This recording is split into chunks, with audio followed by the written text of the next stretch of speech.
Buenas noches, hermanos, que el Señor les bendiga. Qué bendición es poder estar un nuevo miércoles para seguir aprendiendo la palabra de nuestro Dios. Amén. Hoy vamos con la segunda parte del estudio de la historia de Israel. Pero se puede decir, hermano, pero esta es la tercera enseñanza. Sí, pero la primera parte que se dividió en dos porque era muy extenso. Entonces, veíamos que en la primera parte es que Dios delega a Israel a través de sus siervos. Y en la primera enseñanza vimos a Abraham, Isaac y Jacob. Y en la segunda enseñanza estudiamos a José, a Moisés, amén, a Josué, a David y a Salomón. Entonces, ahí está la parte. Ahora allá Dios le delegó a Israel. Dios delega a Israel a través de sus siervos.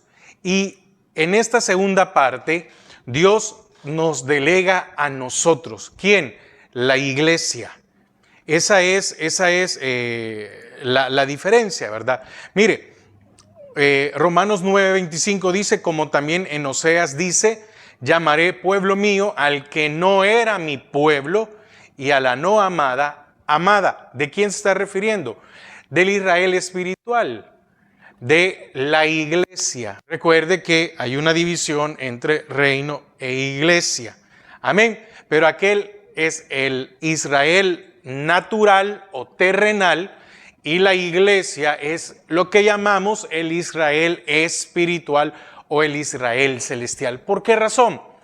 Porque a Abraham se le dieron la promesa de ambos pueblos. Cuando el Señor le dijo, mira la arena del mar, así será tu descendencia. Ahí está hablando del Israel terrenal. Pero después le dice, mira las estrellas, ¿las puedes contar? No, también así será tu descendencia. Entonces ahí hace referencia a la iglesia o al Israel espiritual. Porque oiga lo que dice Primera de Pedro 2:10. Vosotros que en otro tiempo no erais pueblo, pero que ahora sois pueblo.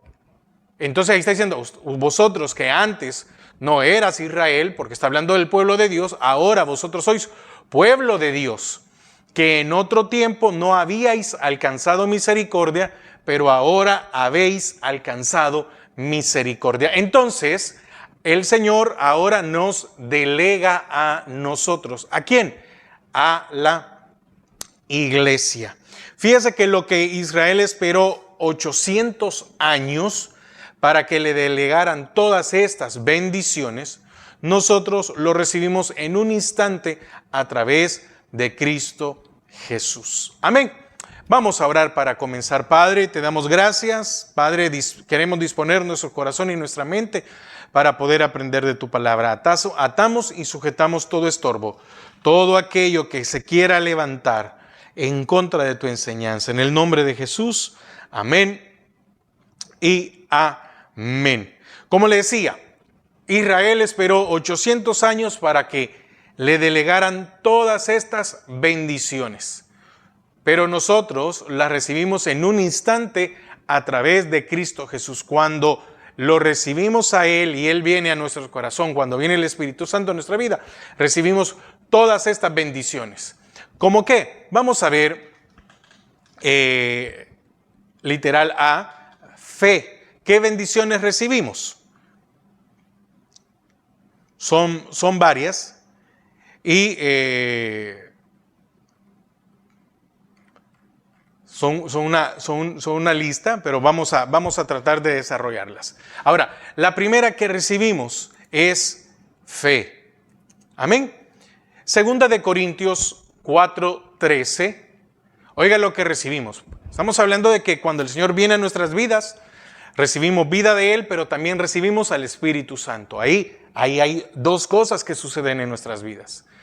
Pero teniendo el mismo espíritu de fe, ¿qué recibimos? ¿Cuáles son las bendiciones que recibimos? Fe. Pero teniendo el mismo espíritu de fe, conforme a lo que está escrito, creí, por lo cual hablé, nosotros también creemos, por lo cual también hablamos. Entonces, ¿qué quiere decir esto? Bueno, primero, que sin fe es imposible agradar a Dios. Entonces, a través de nuestro Señor Jesucristo, hemos sido justificados por la fe. Porque, ¿cómo estamos seguros nosotros de que hemos sido perdonados? Únicamente por fe. Porque la salvación viene por creer que Él es el único, el Señor Jesús es el único mediador entre Dios y los hombres y que su muerte fue la que nos ha dado la redención y el perdón de pecados. Entonces, sin fe es imposible agradar a Dios. Sin fe, entonces no hay un perdón, pero como ahora hemos recibido fe, entonces podemos creer y esto ya nos lleva a estar justificados. ¿Qué es justificados? Como nuestros pecados han sido perdonados, ahora nosotros nos podemos acercar al Señor. Justificados pues por la fe, por haber creído, tenemos paz para con Dios, porque hemos sido perdonados. Entonces ahora somos hijos por la fe en Él. Y si somos hijos por la fe en Él, nosotros ahora debemos de vivir por la fe. Dice la palabra que el justo por la fe vivirá. Y definitivamente que la fe es una prueba en nuestras vidas. ¿Por qué? Porque fe es la certeza de lo que se espera, la convicción de lo que no se ve. Fe es para poder creer y esperar de que el Señor va a contestar. Habacuc lo dice, ¿verdad? Aunque Él tardare, en Él esperaré. Hermanos, qué complicado para nuestras vidas es que muchas veces nosotros quisiéramos que las situaciones se den en el momento. Y no es así. Es en el tiempo de Dios. Pero Habacuc dice, aunque Él tardare. Y déjeme decirle algo. ¿Para quién tarda? Para nosotros. Para nuestro tiempo. Para ese cronos. Pero no para el tiempo de Dios o para la voluntad de Dios. Amén. Entonces, sin fe es imposible agradar a Dios. ¿Qué otra bendición? B, descendencia divina. Porque hemos nacido de nuevo. Mire qué importante es esto. Hemos nacido de nuevo. Si vamos a Juan 3:3, respondió Jesús y le dijo, de cierto te digo, que el que no naciere de nuevo no puede ver el reino de Dios. El Señor se encuentra con un hombre, Nicodemo, que era de la sinagoga, y entonces empiezan a hablar. Y entonces Nicodemo no entendía. ¿Cómo es eso de nacer de nuevo? ¿Voy a ir y meterme otra vez en el vientre de mi madre? No. Hay un nuevo nacimiento. Hay muchas personas que dicen, es que yo soy así o yo nací así. Está bien. Pero la palabra dice que podemos nacer de nuevo. Y necesitamos nacer de nuevo para ver el reino de Dios. Entonces, hemos nacido de nuevo. Esa es una bendición en nuestras vidas. Ahora, fíjese que Santiago 1:18, y mire hermano, voy a ocupar muchas citas bíblicas, pero lo hago con la intención de que haya suficiente base para la enseñanza. Y si hay suficiente base es para que nosotros, para que usted, ahí donde esté en su casa, o donde esté escuchando, si puede, pero si usted está en su casa y ha tomado el tiempo, abra su Biblia y léala. Porque no solo es que el que esté enseñando, voy a ponerme, no solo es que yo estoy enseñando y yo estoy leyendo las citas, no, corrobore las citas. Hay una bendición cuando usted corrobora las citas. ¿Por qué? Porque entonces usted dice, sí, está escrito aquí en la palabra. Entonces, Santiago 1:18 dice, Él, de su voluntad, nos hizo nacer por la palabra de verdad, para que seamos primicias de sus criaturas. Mire, entonces aquí Santiago dice, Él el Señor, de su voluntad, nos hizo nacer. Entonces, cuando nos hace nacer, entonces ahora somos parte de esa descendencia divina, porque la palabra dice que ahora nosotros somos coherederos con Cristo. Amén.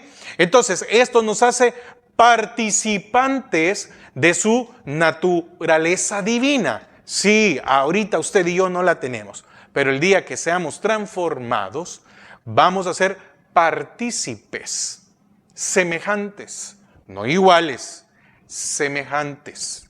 Amén.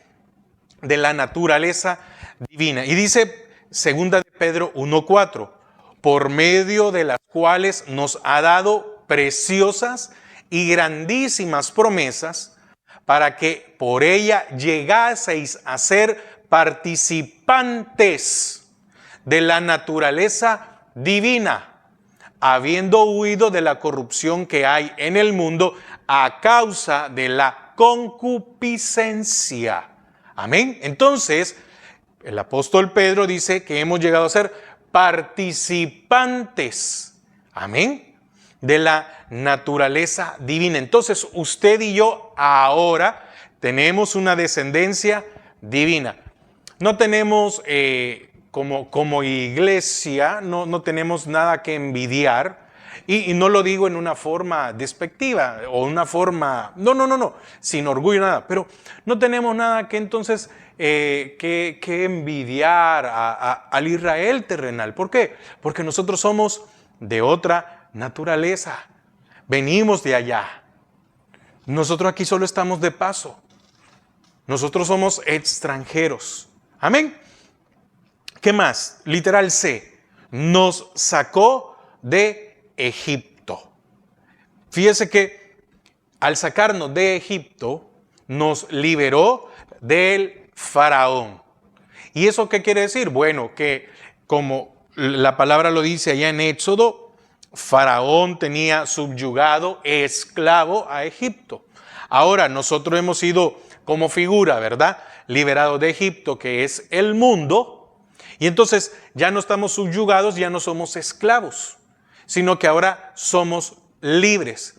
Colosenses 1:13 dice, el cual nos ha librado de la potestad de las tinieblas y trasladado al reino de su Hijo amado. Entonces, dice la palabra en Efesios, bueno, estabas muertos en vuestros delitos y pecados. Entonces, esto quiere decir que allá en el mundo no teníamos la libertad. ¿Por qué?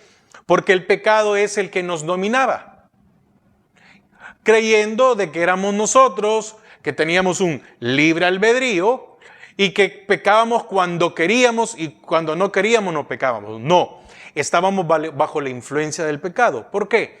Porque el libre albedrío es estar en el Señor y hacer su voluntad. En ese momento hay libre albedrío. ¿Por qué? Porque ahí tenemos la libertad, amén, de poder decidir qué hacemos. Pero estando en el mundo o en el pecado, no hay ninguna libertad. Amén. Entonces, la palabra nos dice en Colosenses que fuimos librados de la potestad de las tinieblas y trasladados a su reino. Y Primera de Pedro 2:9 dice, mas vosotros sois linaje escogido, real sacerdocio, nación santa, pueblo adquirido por Dios, para que anunciéis las virtudes de aquel que os llamó de las tinieblas a su luz admirable. Entonces, a usted y a mí nos sacó de las tinieblas. Y entonces, ahora, este Israel espiritual o la iglesia, todas estas bendiciones son delegadas a nosotros. ¿En qué momento? En el momento en que nosotros recibimos al Señor. No tuvimos que esperar. No tuvimos que esperar el tiempo. En cambio, usted ve de Abraham a Salomón el tiempo que pasó, las situaciones para que se pudiera dar todo esto. No, ahora usted y yo son cosas que vienen instantáneas. Amén. ¿Qué más? Literal D. Nos saca al desierto. ¿Para qué nos sacó al desierto? Bueno, para educarnos y moldearnos. Déjeme buscarle una cita bíblica, por favor.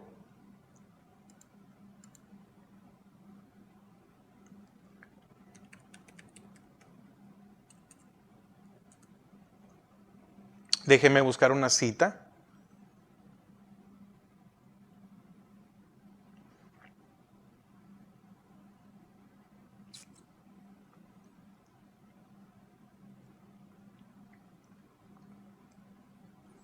Ah,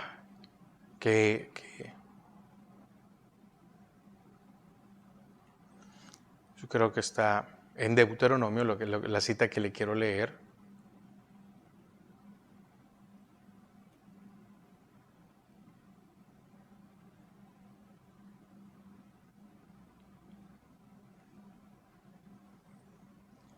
Amén, aquí está.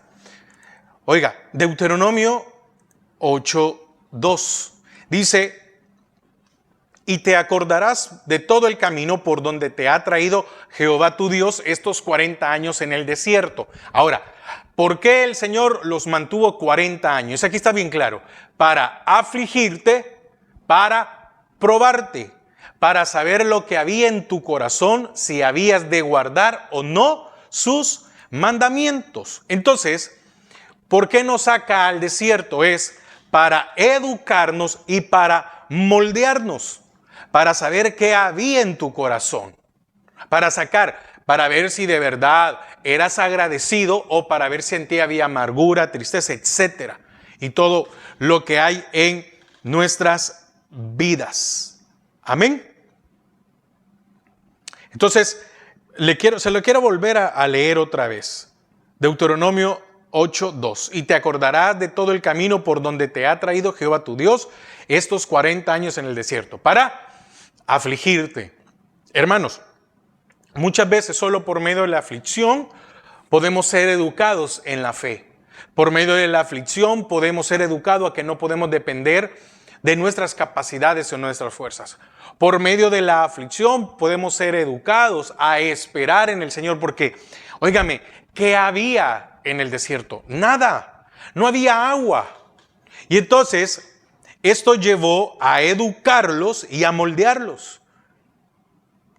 Porque muchas veces nosotros, déjeme ocupar esta palabra, muchas veces nosotros somos muy mal educados, muy berrinchudos. Hacemos berrinche, hacemos un gran escándalo por algunas cosas.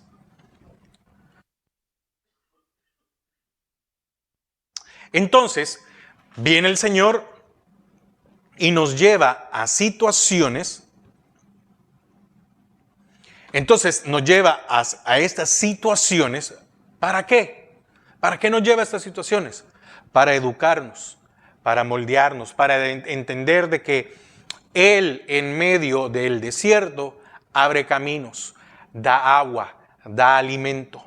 Y ya no es bajo nuestras capacidades o bajo nuestras perspectivas. Y ese es algo, déjenme tomar un minuto de esto.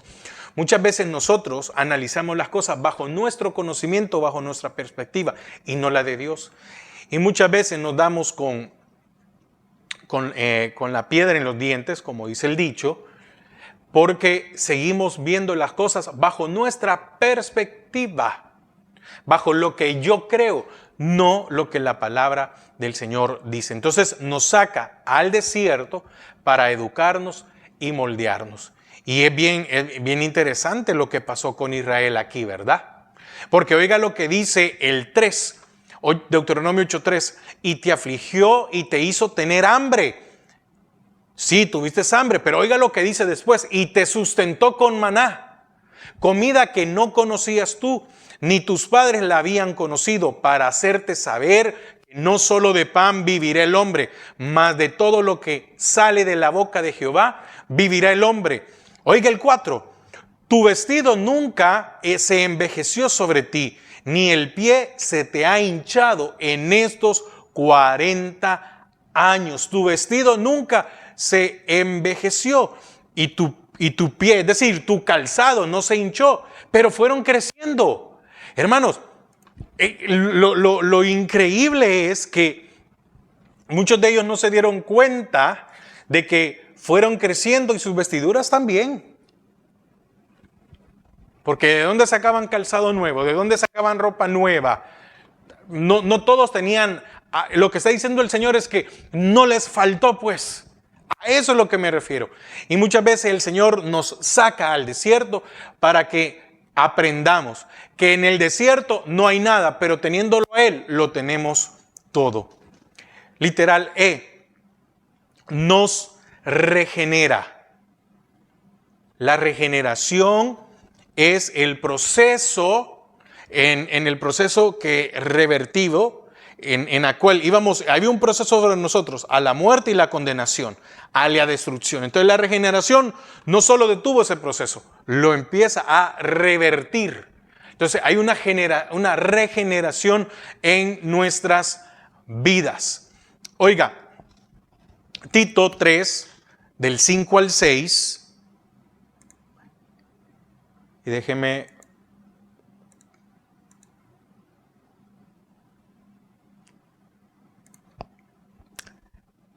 Tito 3, del 5 al 6, nos salvó, no por obras de justicia que nosotros hubiéramos hecho, sino por su misericordia, por el lavamiento de la regeneración y por la renovación en el Espíritu Santo, el cual derramó en nosotros abundantemente por Jesucristo nuestro Salvador. Entonces, ¿por dónde nos regenera?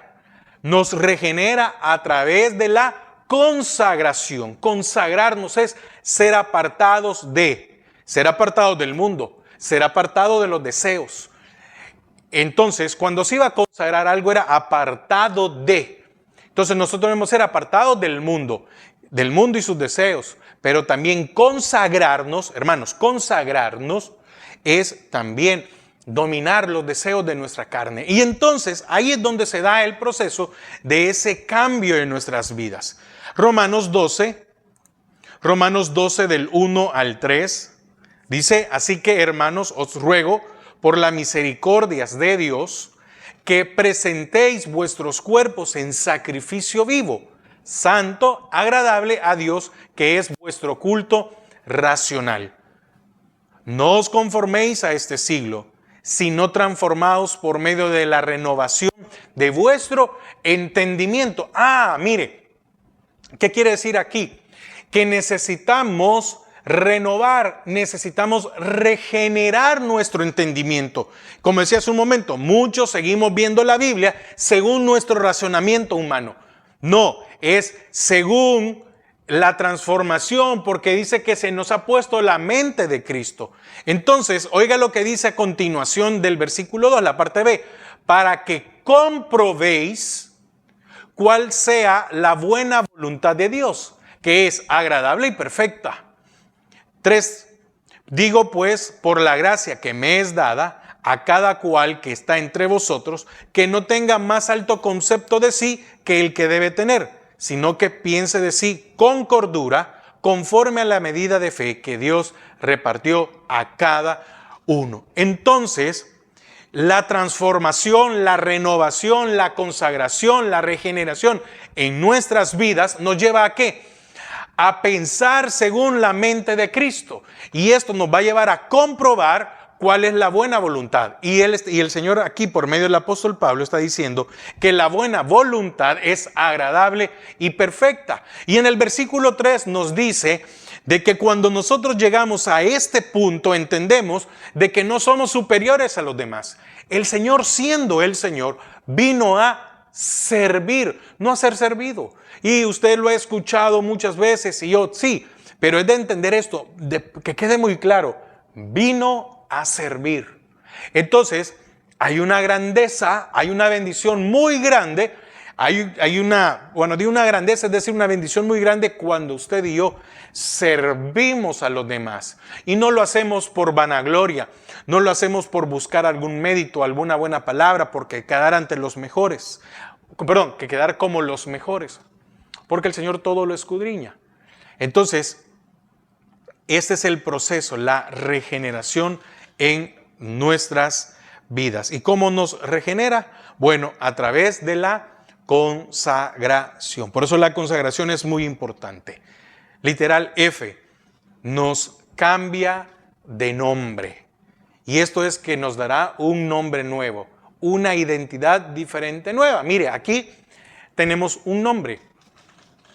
Hay algunos que les gusta y hay otros que no les gusta. Hay unos que se lo han cambiado y otros que han aprendido a vivir con su nombre. Y muchas veces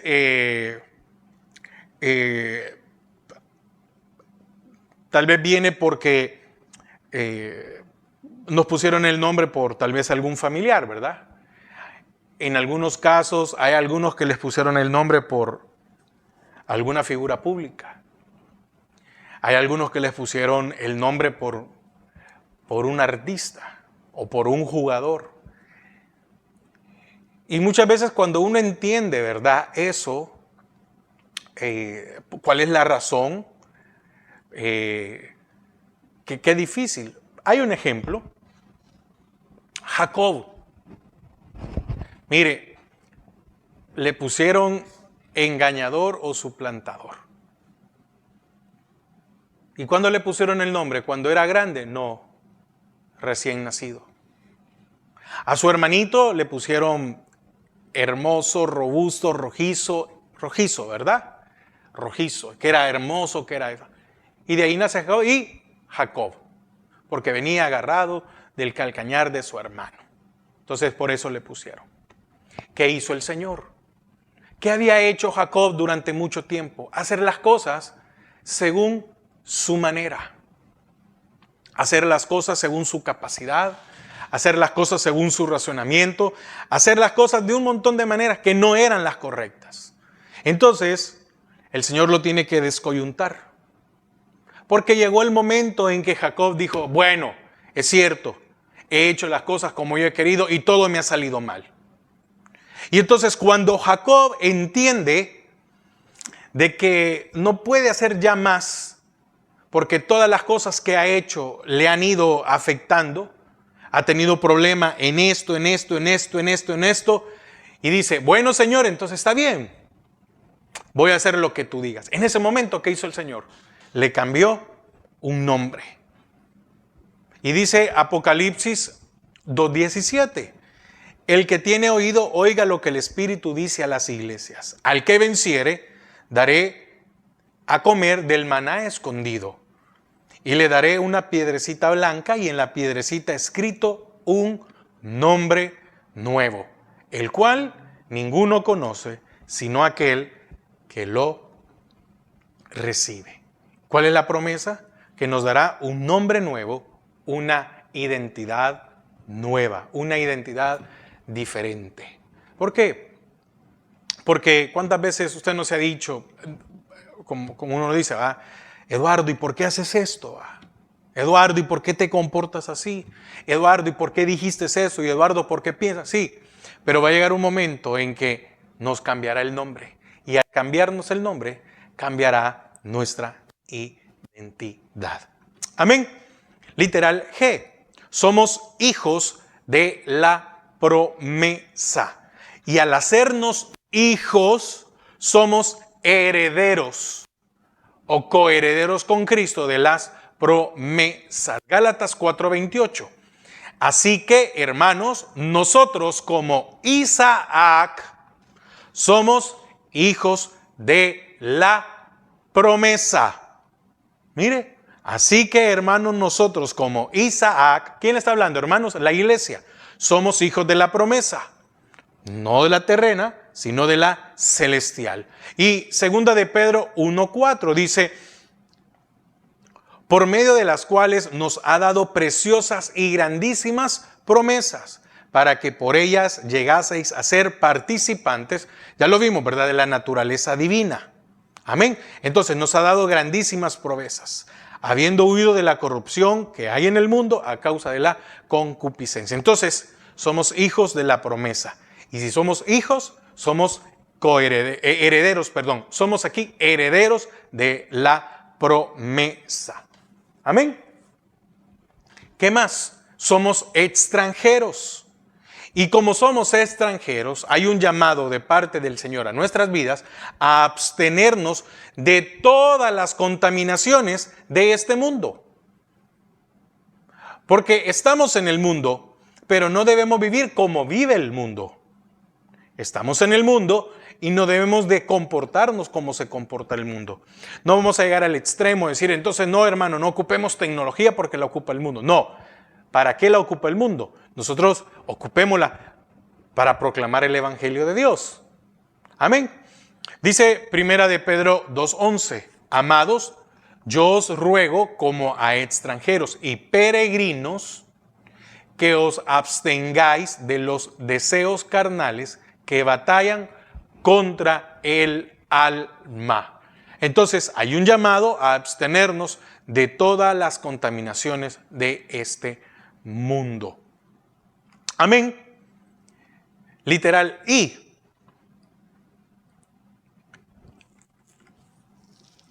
Perdón, el H era somos extranjeros, literal y. Dios está con nosotros. Y entonces Dios está con nosotros todos los días hasta el final. Juan 15:5. Yo soy la vid, vosotros los pámpanos. El que permanece en mí y yo en él, este lleva fruto. Porque separados de mí, nada podéis hacer. Y dice, el que permanece en mí y yo en él. Entonces, ¿cuál es nuestro deber? Permanecer en él. Y entonces él está con nosotros y estará con nosotros. J. Nos libra de tribulaciones. Fíjese que nos libra de tribulaciones, nos consuela y nos renueva. Fíjese que, como estamos viendo, estamos siempre en el libro de Hechos. Y oiga lo que dice el libro de Hechos 4, 17 y 18. Sin embargo, para que no se divulgue más entre el pueblo, amenacémosle para que no hablen de aquí en adelante a hombre alguno en este nombre. Y llamándolos les intimaron que en ninguna manera hablasen ni enseñasen en el nombre de Jesús. Entonces, ahí estamos viendo cómo vivieron los apóstoles o la iglesia primitiva. ¿Cómo vivieron? Bajo amenazas. Y vemos a muchos de ellos cómo fueron Esteban. Amén, porque la cita, el texto base es Esteban, que lo leímos, ¿verdad? Cómo Esteban fue apedreado, cómo otros fueron perseguidos. Y después vemos aquí al apóstol Pablo. Bueno, Pedro fue encarcelado, el apóstol Pablo y Silas fueron azotados, metidos en la cárcel, en la cárcel de más adentro. Y mire, y empezaron a cantar y se abrieron las puertas. Entonces, el Señor, teniéndolo a él, acabamos de verlo en el punto anterior, que Dios está con nosotros hasta el final. Amén. Entonces, el Señor nos libra de tribulaciones, nos consuela y nos renueva. Porque oiga lo que dice 2 de Corintios 1, versículos del 3 al 5. Bendito sea el Dios y Padre de nuestro Señor Jesucristo, Padre de misericordias y de toda consolación. Oiga, consuela. En el 4, el cual nos consuela en todas nuestras tribulaciones, para que podamos también nosotros consolar a los que están en cualquier tribulación, por medio de la consolación con que nosotros somos consolados por Dios. Entonces, aquí está diciendo que para que nosotros podamos consolar, nosotros hemos sido consolados por el Señor. Teniendo al Espíritu Santo, Él trae consuelo a nuestras vidas. Y muchas veces vemos a personas que están pasando por una situación difícil y ellos nos dan palabras de aliento a nosotros. Amén. Oiga, y dice 2 Corintios 1:5, porque de la manera que abundan en nosotros las aflicciones de Cristo, así abunda también por el mismo Cristo nuestra consolación. Oiga, se lo voy a leer otra vez. Porque de la manera, es 2 de Corintios 1:5, porque de la manera que abundan en nosotros las aflicciones de Cristo, es decir, por predicar, por querer vivir una vida santa, por mostrar al mundo de que somos hijos de Dios, abundan las aflicciones, abundan los problemas, abundan los ataques, abundan. Pero dice, así también abundan por el mismo Cristo que vive en nosotros nuestra consolación. No nos va a dejar, siempre nos va a cubrir, nos va a dar más de lo que nosotros merecemos. y va a traer paz y tranquilidad a nuestras vidas. Literal K, nos ha dado gracia. Nos ha dado gracia ante Él y ante los demás. ¿Qué es gracia? Misericordia. Hebreos 4:16. Acerquémonos pues confiadamente al trono de la gracia, acerquémonos para alcanzar misericordia. Gracia es misericordia. Pero también dice, y hallar gracia para el oportuno socorro. Y Santiago 4:6 dice, pero Él da mayor gracia. Por esto dice, Dios resiste a los soberbios y da gracia a los humildes. Ahora, ¿con qué empieza Hebreos 4:16? Acerquémonos pues. El acercarse al Señor es botar nuestro orgullo, nuestra altivez, nuestra soberbia. Acerquémonos pues confiadamente al trono de la gracia. Quitemos, porque dice en Santiago 4:6, Dios resiste a los soberbios.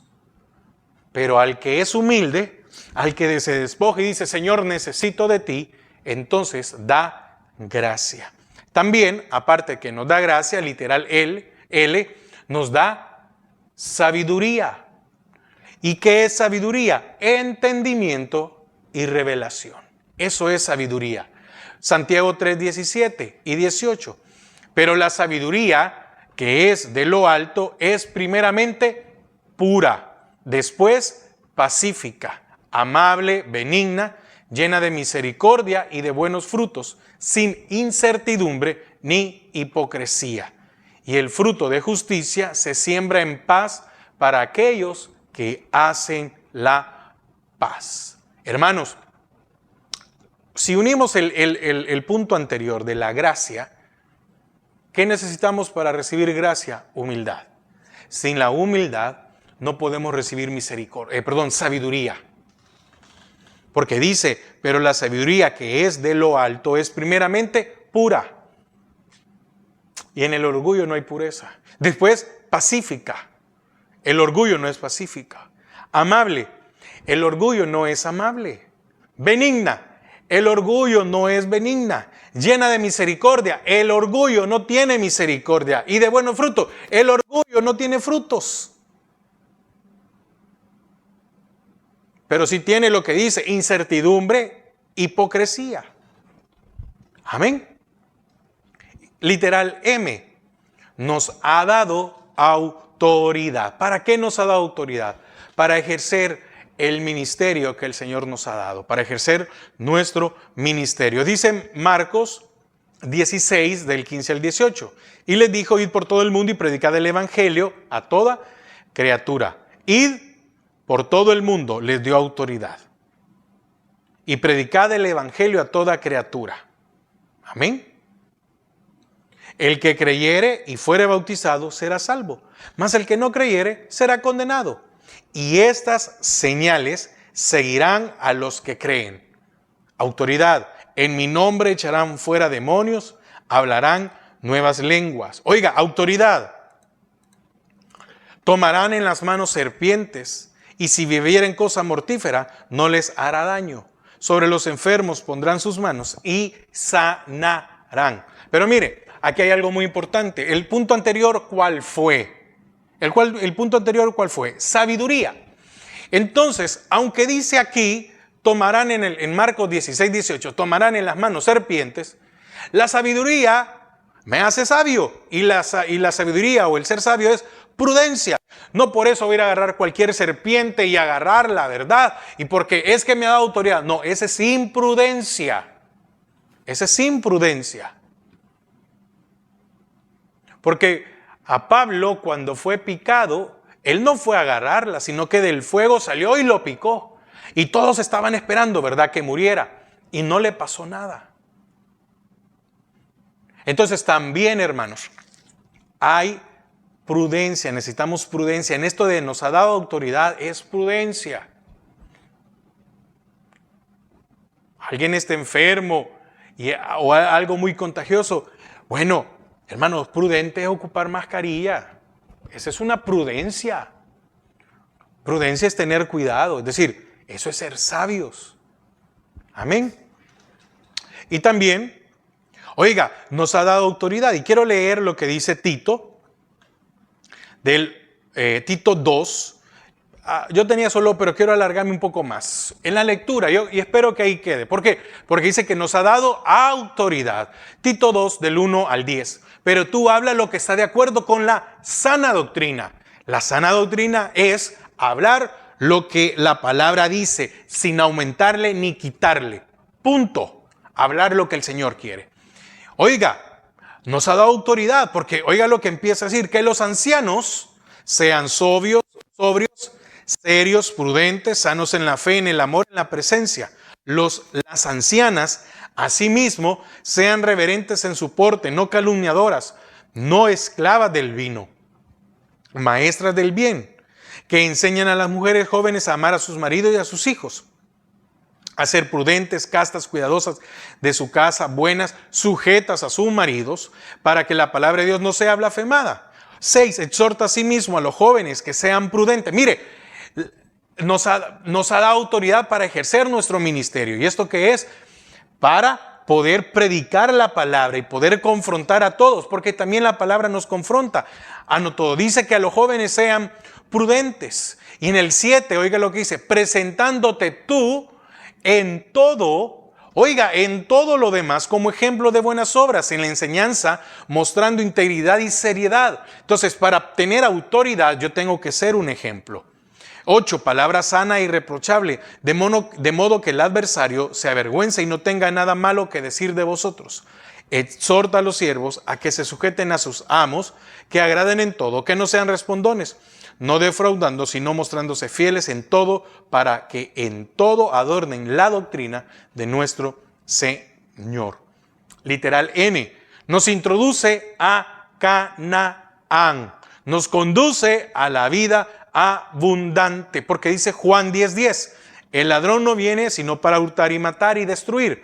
Yo he venido para que tengan vida y la tengan en abundancia. Canaán, pero nuestro Canaán es el cielo. ¿En qué sentido? En que vamos a ser llevados. ¿Qué más? Literal, nos ha dado alabanza y adoración. ¿Qué quiere decir esto? Nos ha hecho verdaderos adoradores. Juan 4:24.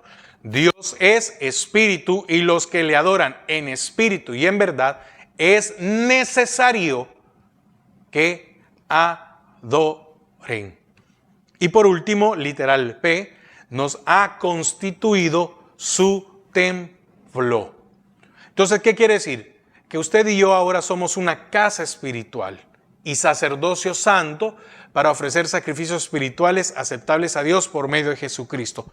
¿Cómo es que ahora yo soy un templo? Bueno, recuerde que allá en el tabernáculo de Moisés, como en el tabernáculo de David y como en el templo de Salomón, lo importante que era la presencia de Dios.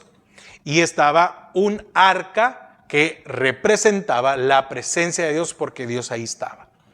Ahora, esa arca es el Señor dentro de nuestras vidas. Entonces, como ahora usted y yo tenemos al Señor dentro, nos volvemos un templo. Primera de Corintios 6:19 dice, ¿o ignoráis que vuestro cuerpo es templo del Espíritu Santo? Entonces, el cuerpo ahora se ha hecho templo del Espíritu Santo, el cual está en vosotros, el cual tenéis de Dios y que no sois vuestros. Y primera de Pedro 2:5 dice, vosotros también como piedras vivas, sed edificados como casa espiritual y sacerdocio santo, para ofrecer sacrificios espirituales aceptables a Dios por medio de Jesucristo.